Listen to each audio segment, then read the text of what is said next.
আপনারা শুনছেন কথাবাণী। আজ আমরা শোনাব নারায়ণ গঙ্গোপাধ্যায় রচিত ছোট গল্প সেই বইটি। প্রকাশকের দোকানে বসেছিলাম। সামনে কাউন্টারের ওপর নানা আকারের নানা রঙের বই। অসংখ্য মানুষের অসংখ্য মনের যেন এক বিশাল পৃথিবী এই বইগুলো। কত চিন্তা, কত গবেষণা, জ্ঞান বিজ্ঞানের কত খবর। সুখ দুঃখ, কান্না হাসি, গল্প কবিতা, রোমান্স অ্যাডভেঞ্চারের স্বপ্নপুরী। অন্যমনস্কভাবে বইগুলো নাড়াচাড়া করছি। হঠাৎ একখানা বইয়ের ওপর এসে চোখ আটকে গেল আমার। মলাটে সেই পুরনো ছবিটি, সেই গাঢ় সবুজ বড় বড় হরফের লেখা গহন বনের গল্প। লেখক প্রিয়দর্শন মিত্র। আকাশে যেমন উল্কা ঝরে, তেমনিভাবে কতকগুলো বছর ঝরে গেছে। কত অদল বদল হয়েছে পৃথিবীর। আমরা যারা ছোট ছিলাম তারা বড় হয়ে গেছি, যারা বড় ছিলেন বুড়িয়ে গেছেন তারা। ছেলেদের জন্যে হাজার হাজার রংচঙে বয়ে ছেয়ে গেছে বাজার। তাদের মাঝখান থেকে বহু দিনের চেনা বইখানা সেই চেনা চেহারা নিয়ে করুণ চোখে যেন আমার দিকে তাকালো। প্রকাশককে বললাম, এই বইটার দাম কত? একটু অবাক হলেন প্রকাশক। কি করবেন ও বই নিয়ে? ছেলেদের বই পড়বার বাতিক আছে নাকি আপনার? বললাম, তা আছে। আমারও যে একটা ছেলেবেলা ছিল, এই সব বই দেখে সে কথা মনে পড়ে যায়। এটা আমি নেব। প্রকাশক তবু বললেন, নিতেই যদি হয় তাহলে নতুন বই কিছু নিন বরং। ওসব তো পুরনো হয়ে গেছে, আজকালকার ছেলেরা আর পড়ে না। তা হোক, এইটাই আমার দরকার। কত দাম? প্রকাশক বন্ধু লোক, হেসে বললেন, এমনিই নিয়ে যান, ওর আর দাম দিতে হবে না। বাইরে এসে দাঁড়ালাম ট্রাম স্টপের পাশে। দুই পাশে বাড়িগুলোর মাথায় বেলা শেষের রাঙা আলো ঝিকমিক করছে। ছায়া ঘনিয়ে পড়েছে রাস্তার ওপর। ঠান্ডা মিষ্টি হাওয়া বইছে। বইটাকে কাছে আঁকড়ে ধরে ট্রামের অপেক্ষায় দাঁড়িয়ে রইলাম আমি। নিজে বই লিখি এখন, সাহিত্যিক বন্ধুর অভাব নেই, নতুন বই পাওয়ার দুঃখও নেই আর। তবু এই গহন বনের গল্প কোনোদিন এমনি করে হাতে আসবে তা কল্পনাতেও ছিল না। মনে হলো হাতের মুঠোর মধ্যে পেয়েও যে হিরেটা হারিয়ে ফেলেছিলাম একদিন, আজ অযাচিতভাবে তা আমার কাছে ফিরে এলো। এখন এ আমার চিরদিনের মতোই আমার। ট্রাম এলো। চেপে বসে কন্ডাক্টরকে বললাম, এসপ্লানেড। ট্রাম চলল। মনের মধ্যে ছেলেবেলার দিনগুলো ঘুরে বেড়াচ্ছে।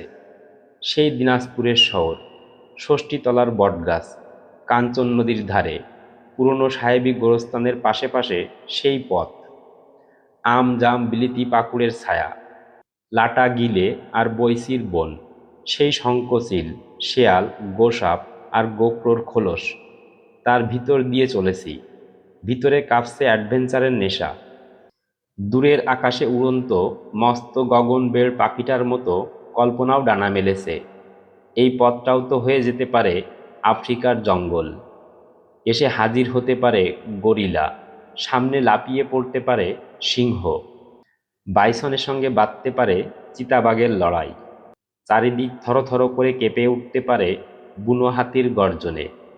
ছেলেবেলা সেই ছুটির দিন, স্বপ্ন ভরা দুপুর, বুকের ভিতর যেন ঝিমঝিম করে বাজতে লাগলো। চমক ভেঙে দেখি গাড়ি এসপ্লানেডে এসে ঢুকেছে। নেমে পড়লাম। কার্জন পার্কের পাশ কাটিয়ে মনুমেন্ট ছাড়িয়ে এগিয়ে গেলাম আরও খানিকটা। তারপর নিরিবিলি দেখে এক জায়গায় ঘাসের উপর পা ছড়িয়ে বসে পড়লাম। বুকের কাছে বইটা এখনো ধরা, কোলের উপর নামিয়ে রাখলাম। সন্ধ্যার আবছায়াতে গাঢ় সবুজ বড় বড় অক্ষরে লেখা গহন বনের গল্প ঝাপসা হয়ে আসছে। কিন্তু ছেলেবেলার হারানো দুপুরের রোদ লেগে ওই লেখাটায় ঝকঝক করে ঝুলতে লাগলো বুকের ভিতরে। সেই দিনটার কথা মনে পড়ছে। একেবারে পরিষ্কার ছবি দেখছি চোখে। নিঝুম দুপুর, গরম হাওয়া বইছে, আমে রং ধরতে শুরু হয়েছে। মাঝখানে টার্মিনাল পরীক্ষা, তারপরে গ্রীষ্মের ছুটি। স্কুলে আর মন বসতে চায় না। জানলা দিয়ে ঘন ঘন বাইরে তাকাই আর ভাবি কখন লাস্ট পিরিয়ডের ঘন্টা পড়বে। ড্রয়িংয়ের ক্লাস নিচ্ছেন মৌলভী সাহেব। ভারী নিরীহ ভালো মানুষ। একটা ছোট্ট ঘোড়ার পিঠে জিনের বদলে একখানা কাঁথা বসিয়ে তাতেই চেপে স্কুলে আসতেন। আর ক্লাসে ঢুকে ব্ল্যাকবোর্ডে একটি ঘটি কিংবা বেগুন যা হোক কিছু এঁকে দিয়ে সঙ্গে সঙ্গে ঘুমিয়ে পড়তেন। হেডমাস্টার কাছাকাছি না থাকলে ছেলেরা কেউ কেউ এই ফাঁকে তার বেচারা ঘোড়াটাই চাপবার চেষ্টা করত। কেউ বা বেগুনের বদলে তার মুখ আঁকত খাতায়। কোনোদিন ভ্রূক্ষেপ মাত্র না করে নিশ্চিন্তে ঘুমোতেন মৌলভী সাহেব। বেশি গোলমাল হলে কখনো কখনো ঘুম ভরা চোখ তুলে আলগা ধমক দিয়ে বলতেন, এই এত গোলমাল হচ্ছে কেন? কানটা যে ফাটায়া দিলে হে আমার। এই মৌলভী সাহেবের ক্লাসেই এমনই একটা মনউড়ু দুপুরে এসে দেখা দিল গহন বনের গল্প। যথারীতি একটা কুমড়ো এঁকে দিয়ে মৌলভী সাহেব ঘুমিয়ে পড়েছেন। আমি আর আমার পরম বন্ধু বাচ্চু সেন খাতায় কাটাকাটি খেলছি। এমন সময় চোখে পড়ল সেকেন্ড বেঞ্চে বসে খগেন বড়াল খুব মন দিয়ে কি একখানা বই পড়ছে। ব্যাপারটা একটু নতুন। ড্রয়িং ক্লাসের ছেলে খগেন, ভালো ছবির হাত। ওর আঁকা কুমড়োকে কখনো ঝিঙ্গে বলে ভুল হয় না। মৌলভী সাহেব ওকে 10-এর মধ্যে 11 নম্বর দিতে পারলে খুশি হন। এহেন খগেন ড্রয়িং ভুলে গিয়ে বই পড়ছে। কি আশ্চর্য! কি বই রে ওটা খগেন? কৌতূহল সামলাতে পারলাম না। খগেন জবাব দিল না, একেবারে তন্ময়। এই বল না, কি বই? খগেন ভারী বিরক্ত হলো। রুদ্ধশ্বাসে বইয়ের একটা পাতা উল্টে বলল, এখন ভীষণ ব্যাপার। রাত্রিবেলা সিংহ এসে শিকারীকে তাঁবু থেকে ধরে নিয়ে যাচ্ছে। গোলমাল করিসনি এখন। শুনে রোমাঞ্চ হলো। থাবা দিয়ে বললাম, দে না একটু দেখি। ঝট করে বইটা সরিয়ে নিল খগেন। চোখ পাকিয়ে বলল, খবরদার রঞ্জন, মারামারি হয়ে যাবে বলছি। মৌলভী সাহেবের ঘুম ভাঙল। হা হে, তোমরা কি এটাকে খেলার মাঠ পাইছো? বেশি গোলমাল হইলে সব হাফ ডাউন করাই দিব। হুম। তখনকার মতো শান্তি রক্ষা হলো, কিন্তু কৌতূহলে মন ছটফট করতে লাগলো। তারপর গোপী বাবুর অঙ্কের ক্লাস, জমের ঘণ্টা। গহন বনের গল্প ধামাচাপা রইল কিছুক্ষণ, কিন্তু ছুটি হইতেই ফেউয়ের মতো লেগে গেলাম খগেনের পিছনে। দে না ভাই, একটু দেখি বইটা। খগেন বলল, আমার বই নয়, পড়বার জন্য চেয়ে এনেছি। আজই সন্ধ্যাবেলা ফেরত দিতে হবে। আমি তো আর নিচ্ছি না, হাতে করে দেখব শুধু, দে না একবার। খগেনের করুণা হলো। বই খাতার তলা থেকে সন্তর্পণে বইটা বের করে দিল। কিন্তু না দেখলেই ভালো হতো। মোটা বড় সাইজের বই, পাতায় বুনো জানোয়ারের রোমাঞ্চকর ছবি, ছোট বড় অসংখ্য গল্প। কোনোটা মানুষ খেকো সিংহ, কোনোটা গরিলার বিভীষিকা, কোনোটা কুমিরের করাল গ্রাস। পড়বার আগেই গা ছমছম করে ওঠে। চমক ভাঙল খগেনের চিৎকারে। বাহ, দেখবার নাম করে বেশ পড়া শুরু হয়ে গেছে তো। সব চালাকি চলবে না, দাও বই। ছো মেরে বইটা কেড়ে নিল খগেন। বই তো নিল না, যেন হৃৎপিণ্ড উপড়ে নিল। তারপরই আর কথা নেই, হন হন করে হাঁটতে শুরু করলো বাড়ির দিকে। আমি তবু সঙ্গ ছাড়ি না খগেনের। একদিনের জন্যে দিবি ভাই বইটা? একবেলার জন্যে? বললাম তো আমার বই নয়। আমাকে এড়াবার জন্যে খগেন আরও জোরে পা চালালো। অপরের কাছ থেকে এনেছি, সন্ধ্যাবেলায় ফেরত দিতে হবে। কার বই? কালীতলার কুঞ্জর। হলো তো, ইচ্ছে হয় তার কাছ থেকে চেয়ে নাও। বইটা পাশে আমি কেড়ে নিই হয়তো এই ভয়েই। খগেন একটা চলতি ঘোড়ার গাড়ির পিছনে উঠে বসল। হতাশ চোখে আমি সেদিকে তাকিয়ে রইলাম। কিন্তু কালীতলার কুঞ্জ?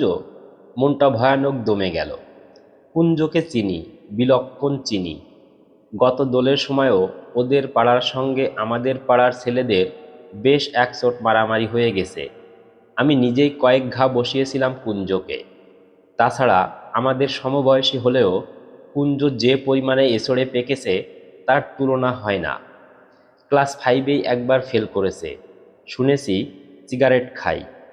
সেই কুঞ্জর কাছে গিয়া বই চাইতে হবে? সম্ভব হলে নিজেই কিনতে পারতাম একখানা, কিন্তু বইয়ের দামটা দেখে নিয়েছি চোখের পলকে। 3 টাকা। 3 টাকা! স্বপ্নের চেয়েও অসম্ভব। স্কুলের পয়সা বাঁচিয়ে আনা 6 সঞ্চয় করেছি নিজের কাছে। মায়ের কাছে জমা আছে 8 আনা। আরও আনা আষ্টেক সর্দি দিলেও দিতে পারে। বিয়ের পর শ্বশুর বাড়ি থেকে ফিরে এসেছে, মনটা খুশি আছে সর্দির। কিন্তু 3 টাকা, সে অনেক দূর, সেখানে পৌঁছবার কোনো উপায় নেই। একটা ভারী মন নিয়ে বাড়ি ফিরলাম। মা বললেন, মুখ অমন কেন রে? মার খেয়েছিস নাকি স্কুলে? না। হাত মুখ ধুয়ে জলখাবারের দুধ রুটি খেয়েই আবার বেরিয়ে পড়লাম ঊর্ধ্বশ্বাসে। পাড়ার মাঠে ফুটবল খেলা হচ্ছে। ওরা ডাকলো, আমি ফিরেও তাকালাম না। যেমন করে হোক কুঞ্জকে আমার ধরা চাই। কুঞ্জকে পেতে অবশ্য দেরি হলো না। স্টেশনের কাছে বাহাদুর বাজারের এক চায়ের দোকানে নিয়মিত বিকেলে আড্ডা দিতে দেখেছি ওকে। আজও সেইখানে ছিল সে। দুটো মস্ত মস্ত ধেড়ে ছেলের সঙ্গে হাত পা ছুঁড়ে কি যেন আলোচনা করছিল। বাবার কড়া হুকুম, রাস্তার কোনো চায়ের দোকানে ঢোকা আমাদের বারণ। আরও বিশেষ করে এ দোকানটা, যত পাজি ছেলের আড্ডা। দোকানটার সামনে এসে আমার বুক কাঁপতে লাগলো। কিন্তু গহন বনের গল্প, পাতায় পাতায় তার ছবি, তার গরিলার বিভীষিকা আর মানুষ খেকো সিংহ একটা অসহ্য তীব্র স্বরের মতো আমার মাথার মধ্যে কাঁপছে। আমি আর থাকতে পারলাম না। দোকানে ঢুকে ডাকলাম, কুঞ্জ। কুঞ্জ প্রথমটা চমকে গেল, তারপর অদ্ভুত ভঙ্গিতে মুখ ভেঙচে বলল, কি হে গুড বয়, এখানে? বললাম, তোর সঙ্গে আমার একটা কথা আছে। কি কথা? আমার কাছে কি দরকার তোর? আমাদের ছায়া মারালেও তো তোদের গুড কন্ডাক্টের প্রাইজ পাওয়া নষ্ট হয়ে যাবে। তেমনি ভাংসানির ভঙ্গিতে কুঞ্জ হেসে উঠল। তোর বইটা একবার পড়তে দিবি আমাকে? অপমানে কান জ্বালা করছিল, তবু না বলে থাকতে পারলাম না। আমার বই? কি বই? গহন বনের গল্প।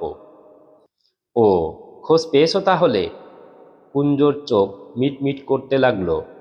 সে তো আমার কাছে নেই। জানি, খগেন নিয়েছে, আজ সন্ধেবেলাতে ফেরত দেবে।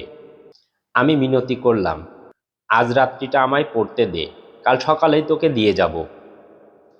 কুঞ্জ কিছুক্ষণ তাকিয়ে রইল আমার দিকে, তারপর নাক কুঁচকে বলল, কেন দেব তোকে? ভাই কুঞ্জ। কুঞ্জ আবার ভেংচি কেটে বলল, অত ভাই ভাই করতে হবে না। মারামারির সময় মনে থাকে না? আমাদের খারাপ ছেলে বলবার সময় মনে থাকে না? এরপরে চায়ের দোকান থেকে সোজা বেরিয়ে আসা উচিত ছিল, কিন্তু পারলাম না। আমার ভেতরে তখনও জ্বরের মতো নেশাটা কাঁপছে, নিশির ডাকের মতো হাতছানি দিয়ে ডাকছে আমাকে। বললাম, যা হয়ে গেছে হয়ে গেছে, আজ থেকে আমরা বন্ধু। বন্ধু? কুঞ্জর চোখ আবার মিটমিট করতে লাগলো। তাহলে প্রমাণ দেখা। কি প্রমাণ দেব? চা খাওয়া, চপ খাওয়া। চা চপ? চোখের সামনে অন্ধকার দেখলাম। বললাম, ভাই পয়সা নেই। পয়সা নেই? কুঞ্জ আমার শার্টের পকেটটা নাড়া দিল। ওই তো ঝনঝন করে উঠল, নেই মানে? ফাঁকি দিয়ে বন্ধুত্ব পাতিয়ে বই বাগাবার মতলব? সেটি হচ্ছে না চাঁদ। কিন্তু এ পয়সা তো। আমি ঢোক গিললাম, ইনস্ট্রুমেন্ট বক্স কেনবার জন্য এনেছি। কুঞ্জ খিচিয়ে উঠল, তবে তাই কেনো গে না, মন দিয়ে লেখাপড়া করো গে, গল্পের বই নিয়ে কি হবে? যা, পালা এখান থেকে। পালাতে পারলে বাঁচতাম, কিন্তু কে যেন পা দুটো পাথর দিয়ে আটকে দিয়েছে আমার। বুকের মধ্যে যেন ঝড় বইছে। এত কষ্ট করেও পাবো না বইটা? হাতের কাছে এসেও এমন করে ফসকে যাবে? শুধু নেশা ধরাই নয়, আমার ঘাড়ে যেন ভূত চেপেছিল। না হলে যে দুঃসাহস আমি জীবনে ভাবতে পারিনি তাই করে ফেললাম। ফস করে বলে বসলাম, বেশ, খা তুই চা চপ। খুশির হাসিতে কুঞ্জর চোখ ভরে উঠল। আমার পিঠে জোরে একটা থাবড়া বসিয়ে দিলে সে। বাহ, এই তো সত্যিকারের গুড বয়ের মতো কথা। আমার হাত ধরে টেনে সে একটা লোহার চেয়ারে বসলো। তারপর ডেকে বলল, বয়, দুখানা চপ আর দুটো চা। সভয়ে বললাম, দোকানে চা তো আমি খাই না ভাই, চপও নয়। খাস না? তা বেশ, তাহলে দুটো চপে আমিই খাই, কি বলিস? অদ্ভুত লোভে কুঞ্জর চোখ দুটো চিকচিক করে উঠল। কি বলিস, অ্যাঁ? ইনস্ট্রুমেন্ট বক্সের পরিণামের কথা ভাবতে ভাবতে শুকনো গলায় আমি বললাম, খা। প্লেটে করে দুখানা ধুমায়িত চপ এনে বয় সামনে রাখল। গন্ধে ভরে গেল চারিদিক।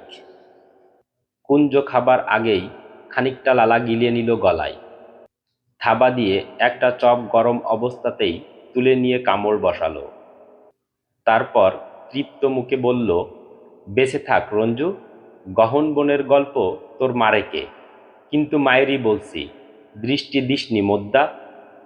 দৃষ্টি নয়, মুখ ফিরিয়ে বসে আমি ভাবতে লাগলাম ইনস্ট্রুমেন্ট বক্সের কথা। নিজের জমানো দুয়ানা পয়সা দিয়ে বাকিটা পূরণ করা যাবে। তারপর স্কুলে যাওয়ার মুখে কিনে নিলেই হবে ওটা। কিন্তু বাড়ির কেউ যদি দেখতে পায়, যদি শুনতে পায় কেউ। এখান থেকে তাড়াতাড়ি উঠতে পারলে বাঁচি এখন, কিন্তু উঠবার জো নেই। তাড়িয়ে তাড়িয়ে শব্দ করে চপ খাচ্ছে কুঞ্জ। ওই শব্দটা যেন বুকের মধ্যে এসে বিঁধতে লাগলো। ভয়ে কাঠ হয়ে আমি বসে রইলাম। কতক্ষণ পরে, কত যুগ পরে কুঞ্জর চা আর চপ খাওয়া শেষ হলো জানি না। তারপর বলল, 5 আনা পয়সা দে। দিলাম। বয়টাকে পয়সা দিয়ে কুঞ্জ একটা ঢেকুর তুলল। বেড়ে খাওয়ালি রঞ্জু, অনেকদিন মনে থাকবে। এবার একটা সিগারেট খাওয়া। সিগারেট? আমার মাথার চুল খাড়া হয়ে উঠল। হ্যাঁ হ্যাঁ বাবা, সিগারেট। আরো দুটো পয়সা ছাড়ো দেখি। আবার পালাতে চাইলাম, কিন্তু পা দুটো যে পাথর দিয়ে বাঁধা। মন্ত্রমুগ্ধের মতোই দুটো পয়সা বের করে দিলাম। বয়টাকে দিয়ে কুঞ্জ সিগারেট আনালো। ধরিয়ে একটা টান দিয়ে বললে, আহ। ততক্ষণে আমার বুকের রক্ত জল হয়ে গেছে। প্রাণপণে উঠে দাঁড়ালাম। সব তো হলো ভাই, এবার বই। কুঞ্জ খানিকটা ধোঁয়া ছেড়ে বলল, নিস, কাল সকালে। কাল সকালে আবার কেন? আমি প্রায় হাহাকার করে উঠলাম। বললি যে রাত্রিরেই। কুঞ্জ বাধা দিয়া বলল, এখন কে বাড়ি ফিরবে? আমার যেতে সেই 9টা। সিনেমায় যাব কি না? যা যা, কাল সকালে আসিস আমাদের বাড়ি, বই নিয়ে যাবি। ইচ্ছে মতো রাখতে পারবি 2-3 দিন। কিন্তু সকালে যে মাস্টারমশাই আসবেন, তার আমি কি করব? কুঞ্জ উঠে দাঁড়ালো। লম্বা একটা শীষ টেনে বেরিয়ে এলো চায়ের দোকান থেকে। পেছনে পেছনে আমিও এলাম। চল না ভাই একবার, 5 মিনিটের জন্য। আমি মিনতি করলাম। কেন বিরক্ত করছিস? কুঞ্জ চলে গেল। বললাম না সকালে আসিস। তারপরই সংক্ষেপে সব শেষ করে দিয়ে অন্য রাস্তায় পা চালিয়ে দিল। অস্বস্তি আর অপরাধ বোধ নিয়ে বাড়ি ফিরলাম। অতটা না করলেও হতো। একখানা বইয়ের জন্যে যে কাণ্ড করেছি, একবার তা জানাজানি হয়ে গেলে কি যে হবে সে কথা ভাবতেও পারছি না। তবু অপরাধের লজ্জা বেশিক্ষণ রইল না। চোখের সামনে জ্বলজ্বল করতে লাগলো মোটা মোটা সবুজ অক্ষরগুলো, গহন বনের গল্প। সারা রাত ধরে আফ্রিকার জঙ্গলের স্বপ্ন দেখলাম আমি। বইয়ের পাতায় চকিতের জন্য দেখা ছবিগুলো যেন জীবন্ত হয়ে উঠে আমার সমস্ত চেতনাকে আশ্চর্য অপরূপ অ্যাডভেঞ্চার দিয়ে ঘিরে রাখল। ভোরের আলো ফোটবার আগেই ঘুম থেকে লাফিয়ে উঠলাম। তারপর জামাটা গায়ে চড়িয়ে ঊর্ধ্বশ্বাসে ছুটলাম কালীতলার উদ্দেশ্যে। মা অবাক হয়ে বললেন, হ্যাঁ রে, এত ভোরে কোথায় চললি এভাবে? মায়ের কাছে কখনো মিথ্যা বলিনি, আজ প্রথম বলতে হলো। একটু মর্নিং ওয়াক করে আসি মা। উত্তরে মা কি বললেন সে কথা শোনবার সময় আমার ছিল না। আমি তখন দার্জিলিং মেলের মতো চলেছি কালীতলার দিকে। আমাদের বাড়ি থেকে কুঞ্জদের পাড়া প্রায় 1 মাইল। মনে হচ্ছিল যদি এক লাফে পৌঁছতে পারতাম। এখনই পাবো, এখনই হাতে আসবে। কালকে সারা বিকেল, সারা সন্ধে, সারা রাত্রি যা নিয়ে স্বপ্নের ঘোরে কেটেছে, যার জন্য চায়ের দোকানে ঢুকেছি, কুঞ্জকে সিগারেট খাইয়েছি, মিথ্যা কথা বলেছি মায়ের কাছে, এখনই সেই মহাসম্পদ এসে যাবে আমার হাতের মুঠোয়। মনে হলো আমার পা চলছে না, হাওয়ায় উড়ে যাচ্ছি আমি। ওদের বাড়ির সামনে গিয়ে হাঁপাতে হাঁপাতে চেঁচাতে লাগলাম, কুঞ্জ, কুঞ্জ, কুঞ্জ। ঘুম ভাঙা চোখ কসলাতে কসলাতে বেরিয়ে এলো কুঞ্জ। বিরক্তি ভরা মুখে বলল, কিরে, কি হলো? এই সাত সকালে অমন চেঁচিয়ে মরছিস কেন? সেই বইটা? কোন বই? কুঞ্জ যেন আকাশ থেকে পড়ল। সেই গহন বনের গল্প। কুঞ্জ বলল, ও তা, সে বই তো পাবি না। পাবো না? আমি যেন বুক ফাটা আর্তনাদ করে উঠলাম। কুঞ্জ নিরাসক্ত স্বরে বলল, বই তো আমার নয়, আমার মামাতো বোন রত্নার। রত্না কাল রাতের ট্রেনে কলকাতায় ফিরে চলে গেছে, বইটাও নিয়ে গেছে। আর 1 মিনিট সামনে থাকলে আমি কুঞ্জর উপর ঝাঁপিয়ে পড়তাম, আফ্রিকার সিংহের মতোই ছিঁড়ে টুকরো টুকরো করে ফেলতাম ওকে। তার আগেই ও বাড়ির ভেতর অদৃশ্য হয়ে গেছে। আবার বাড়ি ফিরলাম, এবার আর হাওয়ায় উড়ে নয়। চোখ ফেটে আবার কান্না আসছে, পা যে মাটির মধ্যে বসে যাচ্ছে। এইভাবে বিশ্বাসঘাতকতা করলো কুঞ্জ, পুরনো শত্রুতা শোধ নিল এমন করে। যখন বাড়ি ফিরলাম তখন মাস্টার মশাই এসে বসে আছেন। এতক্ষণ কোথায় ছিলে রঞ্জু? শান্ত গম্ভীর গলায় মাস্টার মশাই জানতে চাইলেন। মর্নিং ওয়াক করতে, বিবর্ণ মুখে জবাব দিলাম। পড়ার বই নামিয়ে আনলাম শেলফ থেকে। কিছুক্ষণ আমার দিকে অদ্ভুত চোখে চেয়ে রইলেন মাস্টার মশাই। তারপর জিজ্ঞাসা করলেন, ইনস্ট্রুমেন্ট বক্স কোথায়? আমার বুকটা ধক করে উঠল একবার। আস্তে আস্তে বললাম, কাল বিকেলে ভুলে গিয়েছিলাম, আজ কিনে আনবো। ভুলে গিয়েছিলে? মাস্টার মশাইয়ের চোখ আগুন হয়ে উঠল। কুঞ্জর সঙ্গে চায়ের দোকানে আড্ডা দিলে ভুলে যাওয়ারই কথা, কি বলো?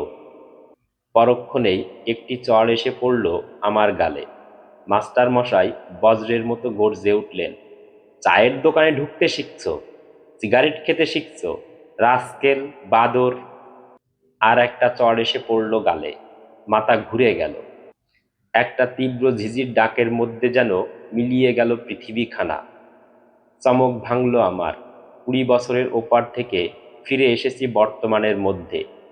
গড়ের মাঠে ঠান্ডা রাত নেমে এসেছে। কোলের ওপর গহন বনের গল্প একাকার হয়ে গেছে অন্ধকারে। বইটাকে তেমনি বুকে চেপে ধরে আমি হাঁটতে লাগলাম। এতদিন পরে ফিরে এসেছে এ বই, এখন আমার।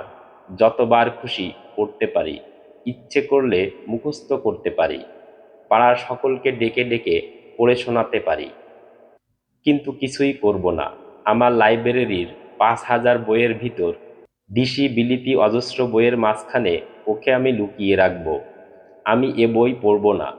যদি আজ আর ভালো না লাগে, 20 বছর আগেকার মনটা এর মধ্যে যদি বদলে গিয়ে থাকে, তাহলে তাহলে আজ এই পর্যন্তই। আমাদের গল্প পাঠ যদি আপনাদের ভালো লাগে, তাহলে আমাদের চ্যানেলটিকে সাবস্ক্রাইব করুন, লাইক, কমেন্ট ও শেয়ার করুন। ধন্যবাদ।